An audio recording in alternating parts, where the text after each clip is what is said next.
بسم اللہ الرحمن الرحیم۔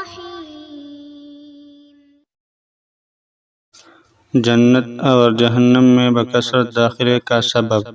سیدنا ابو ہریرہ رضی اللہ عنہ کہتے ہیں کہ نبی اکرم صلی اللہ علیہ وسلم سے پوچھا گیا، کون سے کام لوگوں کو زیادہ تر جنت میں داخل کریں گے؟ تو آپ صلی اللہ علیہ وسلم نے فرمایا، تقوی یعنی اللہ تعالی کا خوف اور حسن خلق، اچھے اخلاق۔ اور پوچھا گیا، کون سے کام زیادہ تر آدمی کو جہنم میں لے جائیں گے؟ فرمایا، دو کھوکھلی چیزیں، منہ اور شرمگاہ۔